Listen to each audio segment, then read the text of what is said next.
Missing someone. Missing someone. Missing someone. Love with all your heart. Missing someone. Love with heart. How much you missing? Welcome to another video. Or wait, let's do where I Mystery. say hi and then you say welcome. No, I say hi. Okay. Hi. And welcome to another video. In today's video, we're going to be making some brownies and answering your questions about Didn't we different cook in the parenting last topics. What did we do we vlogged. And we made pizza. We made This is a pizza. cooking channel now. Okay, we have now become a cooking channel. Look it, we're matching. Oh gosh. Should I go change? No.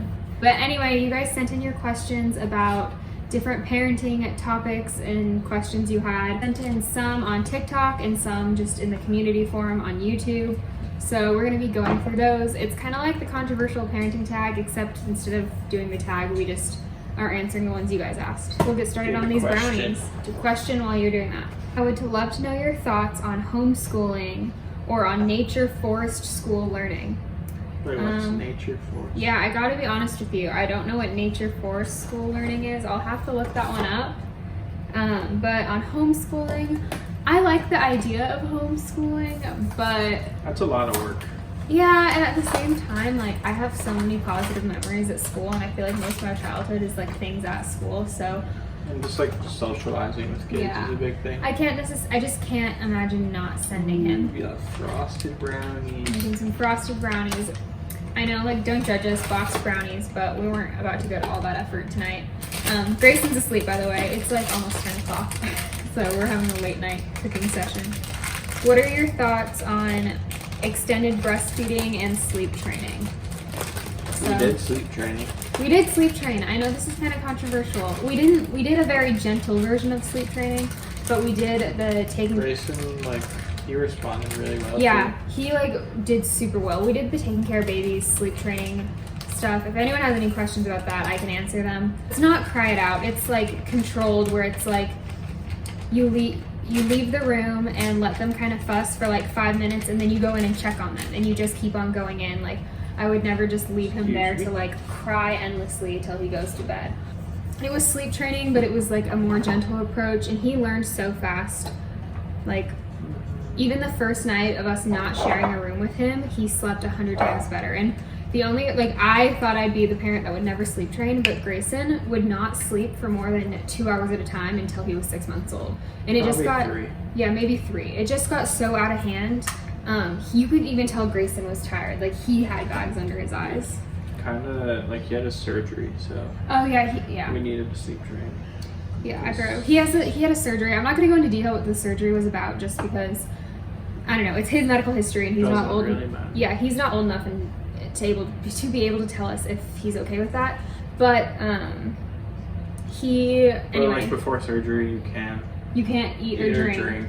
like a certain amount of hours before, and if like it just would not have gone well. Right. He's I would waking have up all the been time. nursing him like every 2 to 3 hours, and like that wasn't gonna fly.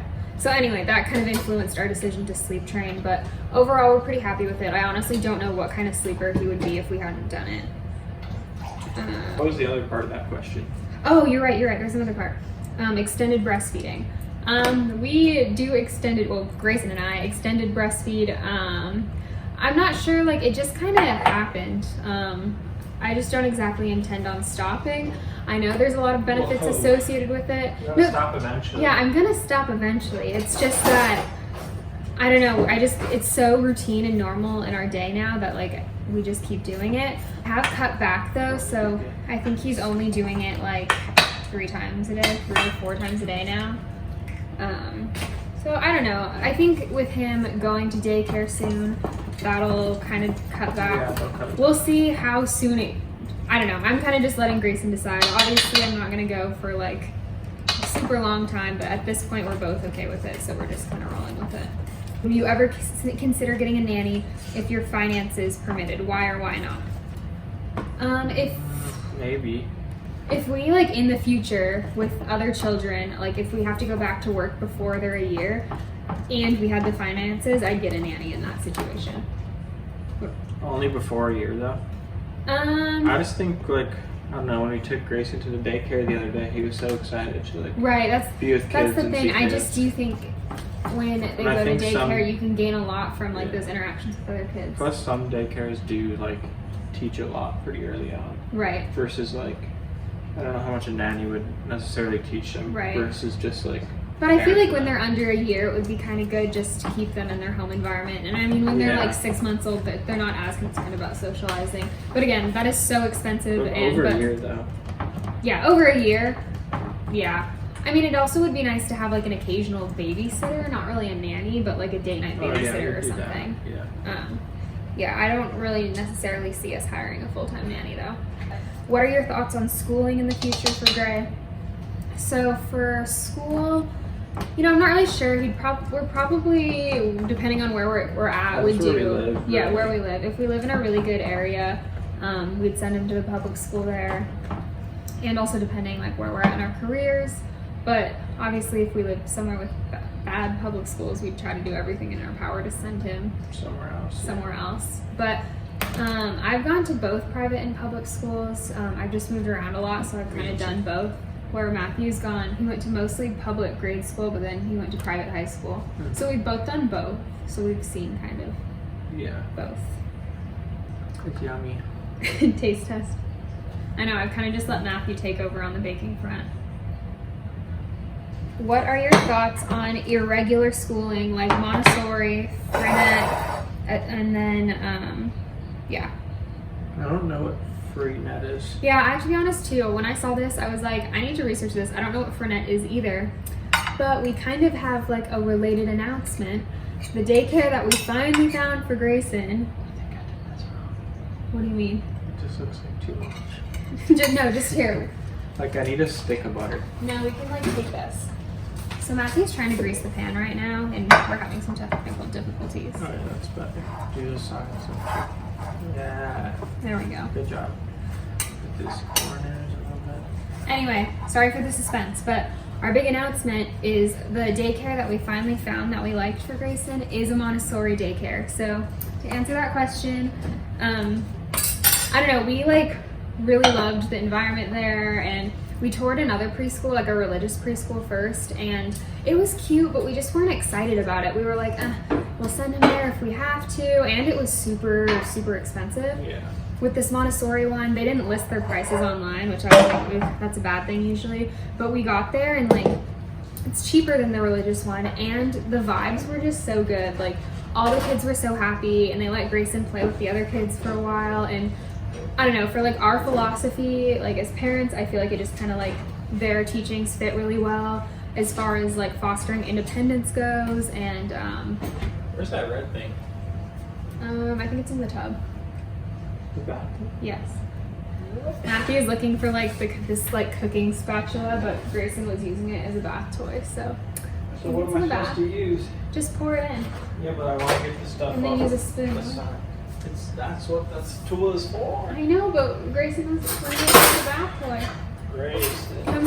Come talk to them about what your thoughts of the Montessori daycare were. I don't know, just what you said. Like we liked it a lot, and the kids just seemed like they were having fun and like they were learning a lot. Right. Like I saw like a 1.5-year-old go and wash his own hands and like put toys away, and like Grayson doesn't put toys away. So that'd be a nice change. Yeah, but pretty much Grayson's just gonna go 2 days a week, and then it's gonna be daddy daycare every other day. So, which things did you buy for Grayson when he was first born? Oh, kind of like newborn essentials. What? It's been so long. I like honestly don't even remember. As in like toys and stuff. Just like when he was diaper cream. diaper cream. That's one of your essentials. We really liked having a Like- DockATot, actually. We were like fortunate True. enough to borrow one from someone because we thought it was And, something we wouldn't need. see- DockATot was huge. Velcro swaddles. True. Yeah, Diaper don't Genie. waste your time with the I don't know, the normal ones. Diaper Genie. I feel like at the end of the day we could have used a trash can though. gets stinky over time if you don't. Yeah, I guess it does get pretty Take stinky. the trash. Like an infant bath. Yeah, I don't know, like I mean, like diapers, wipes, obviously. just those stuff. Like I feel like when they're that Clothes. little, there's just like you don't need that many things yet. Like Yeah, they don't even play with toys or. zip up pajamas. You've probably heard that a billion times, but stuff that's Bunch just of easy. pacifiers. Oh yeah, we really like the Bibs brand ones.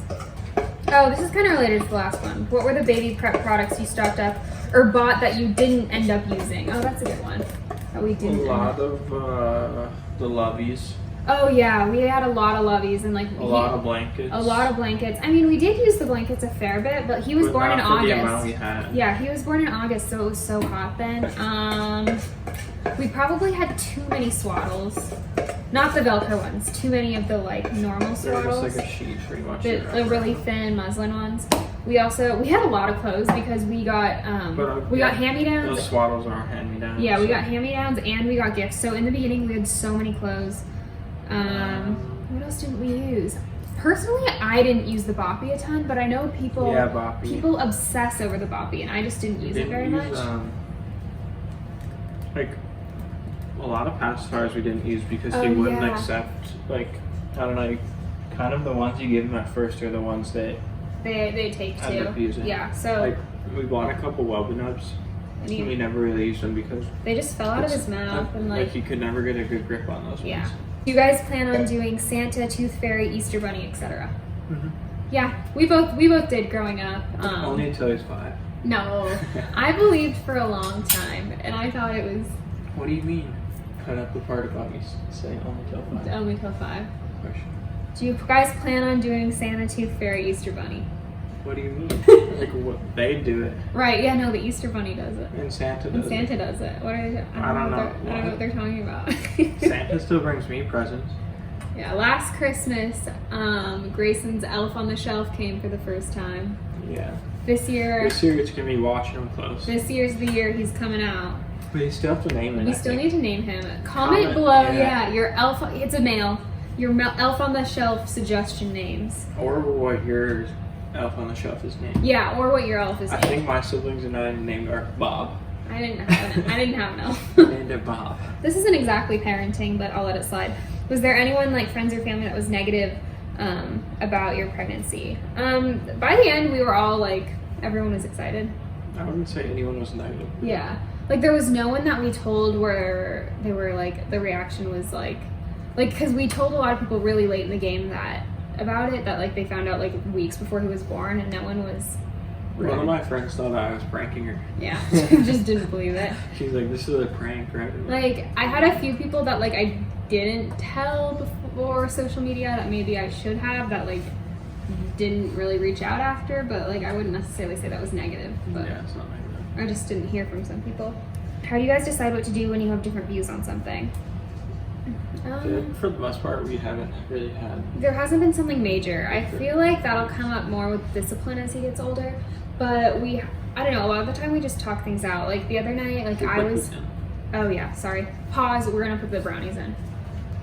Oh, so the other night, like I wouldn't call it a disagreement, but we had a little bit of differing opinions about what we should do for the daycare situation, because at the time, like, we thought the religious preschool was our only choice, and I wanted to send him there, just because I didn't want to miss out on the opportunity, and Matthew was kind of like, it's so expensive, it's not worth it, and then we just kind of like talked through that and came to an agreement, but then it didn't even end up mattering because we both loved the Montessori one. Things you would do differently for your next pregnancy / afterbirth? I don't know, I mean, it's just gonna be very different. It'll in just be general. very different because it'll be planned and like we'll expect it and stuff. Like one thing I'm really excited for. Here, wait, come in to talk about it when you're in frame. One thing I'm really excited for is like a gender reveal. Yeah, we're not gonna keep it a surprise. I don't know. I see all those videos. I and know. I'm I like think doing this. it'd be fun too. Yeah, so that's something we do differently. Maybe take more photos. Yeah, that's true. Just do more fun things, I guess.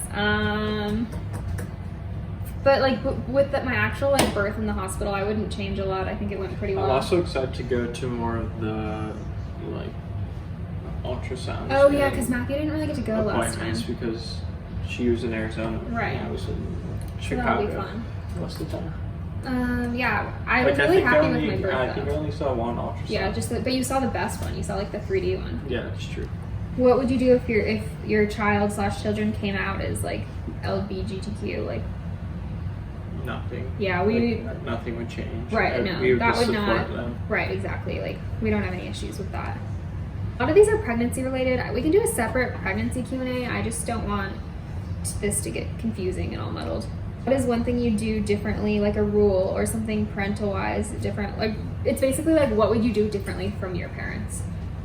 Honestly, there's things like I like and there's things I didn't like, but like also at the same time, I thought my parents were pretty strict on me, but now that I am a parent, I sometimes know where like some of the worries come from, because like he's only one and I'm super anxious about like him getting hurt or like getting into like a bad situation. So I can imagine that gets even more scary when you're in less control. So I don't really know. you don't really know. I just this is not even like a huge thing, but like I remember when like I didn't get my first phone until I was like in 8th grade, and like all my friends had phones in 5th and like 6th grade, and I was just annoyed by it. So you're annoyed by it? Because I was yeah. never like in group chats or anything then, and like I don't know, stuff like that. So a phone earlier? Yeah, but I think that I guess so. Yeah, I got a phone then, when I was 12. That's what I'm saying. And then like my sister got hers in like 5th grade. Oh yeah, And Kyle got his the in like younger 6th grade. sibling, like, oh, it's the worst. Yeah. And then I like had to wait all the way to 8th Yeah, grade. it's hard to think of anything specific right now, but also like, I don't know, like there's always different information out that like is different than what our parents had access to, so it's kind of hard to say exactly. Also, I always hate when my parents take my phone away and then go through my phone. No, I agree. If you are over the age of 13, your phone is not getting searched. It's like I could take your phone away if you like have attitude with me or do something, but I'm not gonna go through it your and like stuff. look That's at a your violation texts of and privacy. like look at all your social medias and all that stuff. That's not cool. Especially like when I was in high school. Right, like, no. I know we're like in an evolving world and like kids have social media at earlier and earlier ages. But like if he's 8 years old and has like an iTouch or iPad, whatever it is, then at that point, yes, we're looking at his stuff because he's too young to make those good decisions. And I know 13-year-olds don't always make the best decisions either, but until you prove me wrong, I'm going to give you that trust and extend that trust. And but it's also just like at that point it would be something we would talk about. Right. Like you can't do this, this, and this on social media. Like you need to be aware of like what you're posting, what you're liking, and like what you're commenting on. And you know, the hope is too, like we grew up with social media, so we know how to navigate that. So hopefully we'll have like a deeper understanding. Yeah. What are your consequences / punishments for Gray as he gets older? Oof. Well, we both agreed that we're not gonna do physical punishment or spanking. The research is just not there for that. And we just don't believe in doing that. But I don't know, as it is, like he's really young right now, but we're trying to work on, just kind of explaining to him when he does something wrong, like why it's wrong. Like, I'm not gonna let you hurt me. And just like not explaining it, but like giving him an alternative of something. Yeah, else to redirecting. do. Like, don't do this, like do this instead. Or like now if he starts hitting me, I know he's old enough to understand because I'll react and then he'll still do it. Like I can tell he knows. And so I'll say, I won't let you hit me, and I'll set him down. Like I'm not gonna hold you if you're gonna hit me. Just kind of trying to focus on those natural consequences. Try to play with something that he can't, like cords or like kitchen stuff. Like I won't, like you're Grayson, gonna get hurt. Like, you're gonna get hurt if you play with that. Let's go play with your toys. Right. And then like I'll walk over to his toys and try to get him to come over. to redirect. And I think it's also to maybe as he gets older, like when he does get into tantrums, we've like read some different stuff. He kind of has tantrums. He has mini baby tantrums, but like when he's having the full blown, like I think in that case I'm just walking away we from do that. a little timeout, but not a timeout because it's not meant to be a punishment. It's just meant to be like you need to calm down. Like we're gonna put you in your crib so you can be safe and like reflect and relax. I mean, eventually I know when he's older we're gonna have to have a little more discipline than that allows, but when they're children, like they're not gonna like understand like I mean, when they're older it'll just be things like, oh, like you can't go out tonight with your friends. Right, like natural consequences. You have to like, stay home because you did that. Or like, oh, you got, like, I don't know, for example, like, you failed that test because you didn't study, so this time you have to study, like. Right, yeah. Or like, I'll take your phone while you're supposed to be studying. That way Just stuff like that. punishments that make sense, that fit the behavior. It's like once you're done studying, then you can have your phone back. Right. After you study. Nothing like overly punitive, just consequences that fit the action, pretty much. How would you react if your kids got pregnant at a young age? I mean, obviously, I wouldn't necessarily want that. Right. But, It's not something you necessarily want, but I would it's support them. right. Being for in sure. that position, we know what it's like. We wouldn't be like, yay, but Right. you know, but eventually, like, we'd support them. we'd support them and like help them out. Right. Would you do cloth diapers for future babies? No. I would honestly be interested in learning more. Or maybe doing a combination. Like if when we're just at home we could do it, and then when we're in public we do disposable. Matthew says hard no. No. No thank you. But what about the environmental factors? No thank you. No thank. Matthew says no thank you. I say probably not, but I'll think about it. Wash poopy cloths. Would you think about teaching him another language? Kisses from Brazil. Oh, that's cool. Yes. Yeah, But, we would like, love for him to know another language, but we don't know. I just don't know. We don't know like, other languages. We took Spanish in high school, but like we we're both very- speak super white broken Spanish Yeah. that like is not authentic. I spoke German when I was little, but then we moved back to the States and I lost it. So I don't know if the opportunity ever arose and he could go to like an international. Rosetta Stone. No, but like if he could go to an international preschool that's like an immersion school, that would be cool, and I'd be interested in that. I'm 18 with a 3.5-month-old daughter, and I have to go back to work in November. How do you deal with going back to work and leaving your son? I didn't have to go back to work until he was like 7 months old, and it was really hard at first. But Matthew was able to come and bring him in like throughout the day, and that helped. But I would just say like it gets easier with time, and it's not easy at first, but eventually it becomes part of your routine, and then to a certain extent, I think it's good for you to have like a little time away, so when you come back, you're more refreshed. Anyway, so I think that's all we're gonna answer today. Thank you so much for sending in your questions. If you made it this far to the end of the video, we appreciate you guys so much, and make sure to give it a big thumbs up and subscribe if you haven't, and Matthew's done. We'll see you in the next video. Bye. And you did it right from the start.